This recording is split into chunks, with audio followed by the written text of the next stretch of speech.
오전 11시경 나를 포함한 6명의 동료들이 현장에서 체포됐다. 신문 기자들과 인터뷰를 하며 선언문을 나누어주던 자리에서 체포돼 동대문 경찰서를 거쳐 오후 2시경에는 남산 기슭에 위치한 중앙정보부로 연행돼 갔다. 중앙정보부에서 이틀을 지낸 후 1월 19일 밤 11시 서대문 구치소에 도착, 독방에 분산 수감됐다. 나는 서대문 구치소 94 하층 6호실에 수감됐다. 수감되는 즉시 부모님이 지어주신 김진홍이란 이름은 압수되고 2012번이란 죄수 번호가 주어졌다. 이리하여 다음 해인 1975년 2월 16일 수원교도소에서 출감하기까지 13개월에 걸친 옥살이가 시작되었다. 그렇게 구속된 직후에는 중앙정보부로 가서 조사를 받는 일과 구치소로 돌아와 새우잠을 자는 생활이 반복됐다. 밤 9시경이면 새까만 세단차가 와서 나를 불러냈다. 양옆에 정보부 요원들이 앉은 채 뒷자리에 실려 서대문 구치소를 출발해 사직 터널을 지나고 시청 앞을 지나 남산 기슭에 있는 중앙정보부로 갔다. 지하실 방으로 데려가서 처음 묻는 말부터 간을 철렁 내려앉게 했다. 김진홍, 너 평양 언제 갔다 왔어? 느닷없이 그런 질문을 받고 당황하지 않을 사람이 없다. 그런 질문에 어안이 벙벙해진 내가 대답했다. 보소, 대구 사람인 내가 평양 가는 길을 알아야 가죠. 이놈의 새끼. 네가 지금까지 일해온 내력을 살펴보면 넌 평양 가서 밀봉 교육받고 온 녀석이 틀림없어. 너 임마 평양방송에서 뭐라 그랬는지 알아? 그러고는 북한 방송을 녹취했다는 타이프로 친 원고를 내 앞에 내밀었다. 읽어보니 웃어야 할지 울어야 할지 기가 찬 내용이었다. 조국 해방 투쟁에 앞장서서 영웅적 투쟁을 벌이고 있는 김진홍 동지 이하 여러 혁명 전사들께 열렬한 지지를 보냅니다. 우리는 여러분들의 혁명 투쟁이 꽃 피우고 열매를 맺어 조국 해방의 그날이 다가오고 있음을 확신합니다. 이런 식으로 시작된 평양방송은 나를 혁명 영웅으로 조국 해방 투쟁에 앞장선 투사로 그려놓고 있었다. 나는 원고를 넘겨주며 말했다. 잘못하면 혁명 영웅 한 명 나오겠구먼요. 정말 힘든 기간이었다. 도대체 잠을 재우지 않는 것이 견디기 어려웠다. 밤새 묻는 말에 대답하고 쓰고 손도장 찍고를 거듭하고 나면 새벽녘에는 잠이 쏟아져 걷잡을 수가 없었다. 남산에서 서대문 구치소로 돌아오는 새벽나절에는 졸면서 걸었다. 조사는 2달간 계속됐다. 이 기간이 얼마나 어려웠던지 그 시간이 영원히 끝나지 않을 것만 같았다. 조사장에 들어갈 때와 마치고 나올 때마다 하루에 2번씩 차라리 영원히 잠들어 이 고통을 끝내게 해달라고 기도드리곤 했다. 중앙정보부의 조사는 철저하고 집요했다. 1월 8일 긴급조치가 발표되던 시간부터 체포되던 때까지를 10분 단위로 쪼개 행동을 낱낱이 추적하는 것이었다. 나 자신의 기억이 뒤바뀌기도 하고 관련된 사정상 사람들을 숨겨주어야 할 경우도 있어서 조사에 임하기가 정말 어려웠다. 특히 나는 사건의 주범이었던지라 더욱 어려웠다. 우리 사건에 직간접으로 관련된 사람들이 53명이었다. 그들 53명에 대한 조사 내용이 내 진술과 일치해야 하는 것이었다. 내가 아무리 머리를 써서 짜맞추어 놓아도 53명 중 누구에게선가 다른 사실이 드러나면 다시 신문이 시작되곤 했다. 끝없이 반복되는 조사를 받으며 나는 그리스 신화에 나오는 영웅 프로메테우스와 코린토 왕 시시포스, 즉 시지프스가 받았던 형벌을 연상하곤 했다. 영웅 프로메테우스는 불이 없이 사는 인간들을 동정했다. 그래서 신들이 사는 하늘나라에서 불을 훔쳐다가 인간에게 주어 불을 사용할 수 있게 도와주었다. 그는 이로 인해 신들의 노여움을 사서 벌을 받게 됐다. 그런데 그 벌이 너무나 가혹했다. 카프카스 산의 바위에 묶인 채 독수리에게 간을 조이는 벌을 받았는데 조인 간이 되살아 날라치면 또다시 독수리에게 쪼이고 하는 일이 영원히 반복됐다. 프로메테우스처럼 나는 백성들에게 민주를 일깨우려 했다가 형벌을 받는 것이 아닐까 하는 생각이었다. 호메로스, 즉 호머가 말하길 고대 그리스 코린토 왕 시시포스는 인간 중에서 가장 현명하고 신중한 사람이었다. 그러나 신들의 편에서 보면 엿듣기 좋아하고 입이 싸고 교활할 뿐만 아니라 신들을 우습게 여긴다는 점에서 심히 마땅치 않은 인간으로 일찍이 낙인 찍힌 존재였다. 그는 명계로 끌려가 가혹한 형벌을 받았다. 높은 산의 깊은 골짜기에서 큰 돌을 굴려 산 꼭대기로 올리는 형벌이었다. 그러나 그가 천신만고 끝에 바위를 산 꼭대기까지 올려놓으면 바위는 다시 굴러 떨어져 버렸다. 그러면 그는 다시 골짜기로 내려가 큰 돌을 굴려 올리는 작업을 시작해야 했다. 이런 작업을 하늘이 없는 공간, 측량할 길 없는 시간과 싸우면서 끝없이 계속하는 것이 시시포스에게 가해진 형벌이었다. 그것은 인간으로서는 참으로 견디기 힘든 형벌이었다. 의미 없이 똑같은 일을 반복하는 것은 인간을 내면에서부터 무너뜨리는 행위이기 때문이다. 중앙정보부의 조사가 이와 흡사했다. 온종일 질문받고 대답하고 쓰고 지우고를 되풀이한다. 때로는 밤새워 실랑이를 계속한다. 마침내 끝마치고는 손에 수갑을 찬 채 졸면서 서대문 구치소로 되돌아온다. 지칠 대로 지친 몸인지라 그냥 잠에 골아떨어진다. 얼마간 자노라면 다시 쇠문이 찍 소리를 내며 열리고 2012번 나와 하는 교도관의 고함 소리에 잠을 깬다. 미처 정신이 들기도 전에 손에 수갑이 채워지고 다시 조사장으로 끌려간다. 방에 들어서면 담당 조사관이 소리친다. 김진호! 왜 자꾸만 사실을 숨겨서 서로 고생하게 하나? 빨리 끝내고 쉬어야지. 안 그래? 원 별 말씀을 장자 속까지 다 훑어내시고는 또 뭐가 남았다고 그러십니까?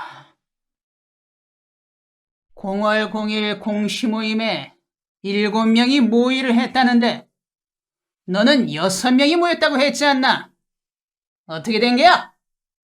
왜 순진한 척하며 거짓말을 해서 사람을 골탕 먹이는 게야?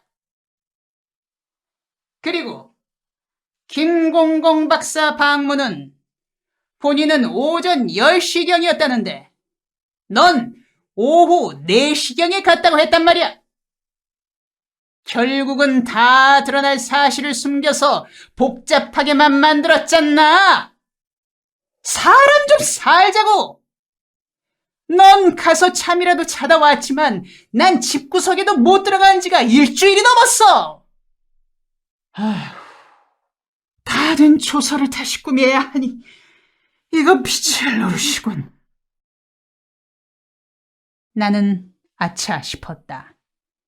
그날 모임에 함께했던 친구 목사가 기도회를 열었던 당일에는 고열이 나서 참석하지 못했다. 기도회 직전에 그의 부인이 나를 찾아와 집안 사정으로 남편을 꼭 빼달라고 간청하기에 그렇게 하겠노라고 약속했다. 그래서 기도회를 열기 전 동료들에게 000은 사정상 처음부터 관계가 없었던 것으로 하고 앞으로 검거돼 신문을 받더라도 그를 빼달라고 말했는데 그 약속이 지켜지지 않고 누군가의 입에서 나온 모양이었다. 그렇다고 이제 와서 내 입으로 아무개 목사가 처음부터 참여했었노라고 말할 수는 없는 노릇이었다. 그러나 다른 조사관에게서 정보가 어느 정도 나왔는지 감을 잡을 수 없었다. 나는 구체적인 내용이 드러날 때까지 계속 오리발을 내미는 수밖에 없었다. 그거 참, 내가 6명이라면 6명인 게입니다. 아니, 왕초가 6명이라는데 누가 7명이라고 했죠? 그 친구는 자기 그림자까지 헤아린 모양이구먼요. 내가 그렇게 말하면 담당관은 다른 조사관에게서 넘어온 동료들의 진술서를 뒤적여 해당 부분을 펴서 일러준다. 000 목사가 그 자리에 있었잖아. 나는 그제야 다 드러난 줄 알고 이실직고를 한다. 참, 죄송스럽습니다요. 그 친구 마누라가 기도회 직전에 찾아와설랑 남편은 빼달라고 하도 통사정하기에 빼주겠다고 약속한 건데. 참, 다른 친구들도 그건 덮어주기로들 약속했는데 역시 정보부가 도사는 도사구먼요. 그걸 다 알아낸 걸 보니. 그렇게 너스레를 늘어놓으면 조사관도 지쳤는지 웃어버리고 만다. 이런 식으로 새로운 사실이 나올 때마다 다시 조사받고 진술서를 고쳐 쓰게 되니 끝이 없을 것 같은 작업이었다. 서대문 구치소와 남산의 정보부를 오가며 서울 시내를 활보하고 있는 시민들을 창문으로 내다보노라면 나도 저렇게 자유롭게 다니던 때가 있었던가 싶었다. 또 앞으로 언제나 저렇듯 자유롭게 거리를 걸어 다닐 수 있는 때가 올까 하는 생각도 들었다. 내가 움직일 때면 언제나 덩치 좋은 요원 2명이 양옆에서 함께 다녔다. 처음에는 그들에게 긴장감을 느끼고 거리감을 두었다. 그러나 시간이 흐르면서 대화가 오가고 서로의 고충을 배려하면서 친한 사이로 변해갔다. 그러는 사이에 나는 중앙정보부 요원들도 인간미가 있고 나름대로 애국심과 국가관이 뚜렷함을 알고 놀랐다. 이곳에 들어오기 전에는 중앙정보부에 종사하는 자들은 사람을 무지막지하게 때리고 교양이 없는 난폭자들일 것이란 인식을 가졌었으나 함께 지내다 보니 그렇지만은 않다는 사실을 알게 됐다. 그들에게도 휴머니티가 있고 진지한 인생관과 국가관을 지니고 있었다. 나는 우리 사건을 조사하느라 밤낮으로 고생하고 있는 그들을 보며 생각했다. 저들은 어떤 동기로 저렇게 열심히 일하고 있을까? 박정희란 특정인의 권력 유지를 위한 시녀들일까? 출세욕이나 권력욕일까? 아니면 나름대로의 애국심일까? 나는 여러 가지로 생각하며 살피다가 나름대로 결론을 내릴 수 있었다. 그들도 자기들 나름대로의 애국심에서 그렇게 수고하고 있다는 결론이었다. 그들이 강조하는 점은 국가 안보와 경제 성장이었다. 우리가 강조하는 것은 자유와 인권이었다. 따지자면 국가 안보가 먼저냐, 시민들의 자유가 먼저냐의 문제였고, 경제 성장이 우선이냐, 아니면 개개인의 인권이 우선이냐의 문제였다. 그들은 인권, 자유 하다가 국가 기반이 무너지거나 경제 파탄에 이르게 되면 국민 전체가 더 큰 고통에 처할 수 있으므로 국가 안보와 경제 성장을 위해서는 어느 정도까지 인권과 시민들의 자유를 유보할 수밖에 없다는 생각을 하고 있었다. 그래서 그들은 국가의 질서 유지를 위해 밤을 새워가며 일하고 있다는 데 대해 자부심과 사명감을 품고 있었다. 내 생각과는 다르지만 그런 그들의 자세를 인정할 수밖에 없었다. 나는 매사에 상대를 좋게 여기고 어떤 상황에서도 낙관적으로 생각하는 습성이 있다. 이런 성격 때문에 극단적인 방법으로 일을 끌어나가지 못한다. 그래서 친구들로부터 투쟁심이 약하고 의식이 투철하지 못하다는 비판을 받기도 했다. 여하튼 나는 중앙정보부에서 조사받으면서도 이런 성격이 드러나 조사관들에게 적개심을 드러내지 못했다. 그들도 우리처럼 나라를 위해 하는 일인데 그 일하는 방법이 다르고 입장이 다를 따름이라고 생각했다. 그리고 우리나라가 안정을 유지하며 발전을 이루어 나가려면 양쪽이 다 있어야 한다는 생각이 들었다. 그런데 조사 과정에서 내가 심한 부상을 입는 사건이 일어났다. 그날의 조사는 우리 사건에 여자가 관계됐느냐는 내용이었다. 나는 여자가 관계된 사실이 없노라고 말했다. 실제로 짧은 기간에 준비하느라 남자들만 관계했지 여자까지 연결할 겨를이 없었다. 내가 그대로 말했으나 조사관은 굳이 여자가 관계돼 있으니 사실대로 말하라고 윽박질렀다. 같은 말을 몇 시간이고 반복하다 보니 서로가 짜증이 나고 상대에 대한 분노가 치밀어 올라 폭발 직전에까지 이르렀다. 나는 악이 나서 말했다. 예, 관계된 여자가 생각납니다. 아무렴, 진작 그렇게 말할 것이지. 왜 숨기려고만 한 거야? 그는 회심의 미소를 지으며 담배를 피워 물고는 내 대답을 기록할 자세를 취했다. 첫째, 1월 9일 아침 청계천 판자촌에서 종로 5가에 있는 기독교 방송국으로 가느라 탔던 버스의 안내양이 여자였고, 둘째, 종로 5가 기독교 회관에서 8층 방송국으로 올라가던 때 탔던 승강기의 엘리베이터 거리 여자였고, 셋째, 내가 열이 나서 이렇게 읊어대기 시작하니 그는 놀림받는 줄 알고는 화가 머리끝까지 나서 벌떡 일어났다. 뭐 어째? 이 새끼가 누굴 갖고 노는 거야? 그의 주먹이 내 왼쪽 옆구리에 내리꽂혔다. 워낙 화가 났던 터라 그 위력이 대단했다. 첫 번째 주먹에서부터 숨이 탁 막히며 호흡 곤란을 느꼈다. 그 후로 숨을 내쉬거나 들이쉴 때마다 옆구리에 바늘로 찌르는 듯한 통증을 느꼈다.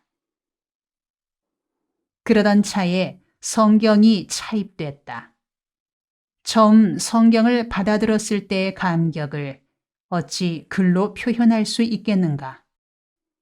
나는 창세기부터 차근차근 읽기 시작했다. 월요일 아침부터 읽기 시작해 토요일 오후가 되니 성경 한 권을 다 읽을 수 있었다. 그렇게 엿새 만에 성경을 일독하고 난 후 나는 반성했다.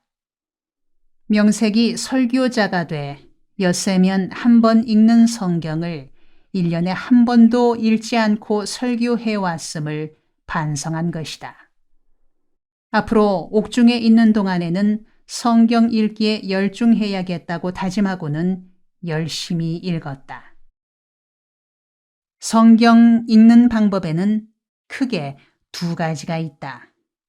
성경 전체를 물 흐르듯 쭉쭉 읽어나가는 방법을 통독이라 하고 한 절 한 절 깊이 음미하며 읽는 방법을 정독이라 한다.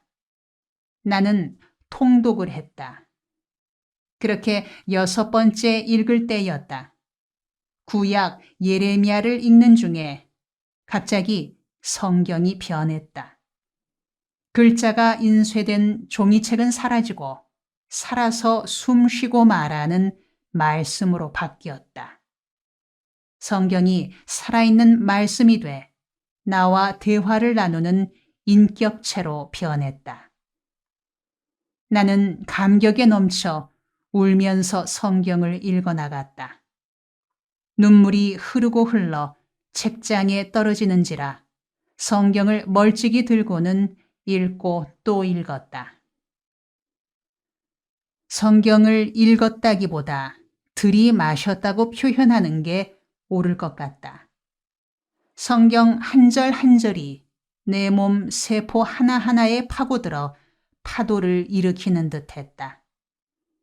나는 찬 마룻바닥에 무릎을 꿇고 감사 기도를 드렸다. 하나님 아버지, 이 허물 많은 사람에게 감옥에 들어올 기회를 허락하시어 생명의 말씀을 접할 기회를 주시니 감사합니다. 감옥에 머무는 동안에 말씀의 은혜가 깊어져 저를 새롭게 해주셔서 교회를 새롭게 하는 말씀의 종으로 세워주시옵소서. 괴테가 이르기를 눈물 젖은 빵을 먹어보지 않은 자 인생을 논하지 말라고 했다. 나는 이 말을 성경을 읽다가 감격의 눈물을 흘려보지 않은 자는 기독교 신앙을 말하지 말라고 표현하고 싶다. 조사가 일단락되면서 비상 보통 군법 회의가 열렸다. 삼각지에 위치한 육군본부 뒤에 군법 회의장이 설치되고 우리 일행은 오랏줄에 묶인 채 재판을 받느라 끌려다니게 되었다. 두 번째 재판이 열리던 날 사건이 일어났다. 재판이 갑자기 중단된 것이다. 우리는 영문도 모른 채 육군본부 어느 방에서 몇 시간이고 기다리게 됐다. 우리는 추위와 지루함을 참으며 기다렸다. 수시간 후에야 재판이 재개됐다. 후에 알고 보니 청계천 빈민촌 주민들과 활빈교회 교인들이 육군본부 정문 앞에서 데모를 벌인 일로 재판이 중단됐던 것이었다. 빈민촌 주민들이 떼지어 육군본부 정문으로 몰려와 소리를 질렀다. 우리들의 지도자 김진홍 전도사를 석방하라! 이 데모로 인해 육군본부에 비상이 걸렸다. 경비하던 헌병들이 카빈총에 장탄을 하며 물러나라 쏜다고 해도 빈민촌 데모대는 막무가내였다. 아기를 등에 업은 것이 아니라 가슴에 안고 헌병들이 겨누는 총뿌리 앞으로 돌진하며 소리를 질렀다. 쏠 테면 쏴라, 이 새끼들아! 이런 놈의 세상 살 맘도 없다! 이렇게 돌진하니 헌병들이 쩔쩔매며 뒷걸음질 칠 수밖에 없었다. 후에 누군가 건군 이래 헌병들이 육군본부 정문에서 후퇴하기는 그때가 처음이었을 거라고 말했다. 청계천 주민들의 데모 소식은 우리들에게 큰 위로가 됐다. 바깥 세상과는 단절된 고립무원의 세계에 있는 우리들에게 재판과 때를 맞춰 데모를 했다는 소식은 큰 격려가 됐다. 밖에서 우리들에게 관심을 가지고 있다는 표시인 것 같았기 때문이다. 동료 정치범들은 빈민촌 주민들의 데모 소식을 듣고 내게 말했다. 진홍이가 참으로 부럽구먼. 그간에 큰 일을 해놨어. 지금이 어떤 때인데 육군본부 앞에서 데모를 벌이겠는가? 주민들이 김전도사를 얼마나 따랐으면 서슬퍼런 육군본부 헌병들 앞에서 데모를 했을까? 김진홍 전도사는 행복한 사람이야. 그러나 나는 혹시 데모 중에 주민들이 다치지나 않았을까, 생명에 지장은 없었을까 염려가 됐다. 중앙정보부 요원을 만났을 때 그들이 다치지 않았는지 물었다. 우리 재판받던 날 빈민촌 주민들이 데모를 했다던데 다치지나 않았는지요? 뭐라고? 다치지 않았느냐고? 말도 말게. 내 평생에 그런 데모는 처음이야. 아기를 가슴에 안고 쏘라고 달려드는데 그 사람들 다쳤다간 큰일 나게. 잘 모셔다가 설렁탕 한 그릇씩 대접하고 119극장 표 한 장씩 주어서 동네까지 모셔다 드렸어. 가난하게 사는 밑바닥 사람들일수록 정이 있고 의리가 있게 마련이다. 추운 겨울에 끼니도 제대로 있기 어려운 터에 주민들이 헌병들 앞에서 그런 데모를 벌였다니 고맙기도 하고 염려도 됐다. 감옥에서 풀려나면 그렇게 의리 있는 주민들을 잘 모셔야겠다고 다짐했다. 그런 중에도 군법 회의는 계속됐다. 2월 7일에 징역 15년, 자격정지 15년의 선고가 내려졌다. 중형을 선고받고도 우리 일행 6명은 낙심하거나 비관하는 마음이 없었다. 우리는 한결같이 민주조국 건설의 밑거름이 되고 복음교회 성장의 재물이 된다는 자각에서 명예스러움을 느낄 따름이었다. 비상보통군법회의에서 형을 선고받은 즉시 우리는 항소했다. 비상고등군법회의에서 다시 수사가 시작됐다. 우리 사건의 배후 세력을 추궁하는 신문에서 우리는 다시 한번 곤경에 처했다. 조사관들은 끈질기게 물어왔다. 당신들에게는 반드시 배후 세력이 있을 것이오. 어떤 정치 세력이나 불온 세력이 있을 것이오. 어차피 밝혀질 텐데 실토하시오. 그런 추궁이 며칠간이나 계속됐다. 나는 대답했다. 배후 세력이 있다는 말은 옳은 말이오. 우리 배후 세력은 사람이 아니라 하나님이오. 어느 날은 중앙정보부의 한 고위층 인사가 내게 해선 안 될 말을 했다. 김진홍, 네가 주범이라지? 그렇습니다. 왜 교회가 정부에 대해 자꾸 적대 행위를 하는 게야? 교회가 이런 식으로 계속 적대 행위를 하면 한국 땅에서 아예 교회를 없애버리겠어? 나는 그 말을 그냥 지나칠 수 없었다. 매섭게 걸고 들었다. 뭐라고요? 교회를 없애버리겠다고요? 그 말에 책임질 수 있습니까? 교회가 반대하는 건 정부가 아니라 특정 정권입니다.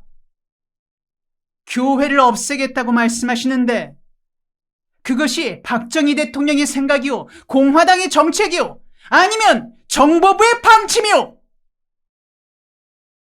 이거 왜 진돗개처럼 물고 늘어지는 거야? 아니, 진돗개가 아니라 말치고 이상한 말을 하고 계시잖아요. 어디 연습으로라도 한번 해봅시다.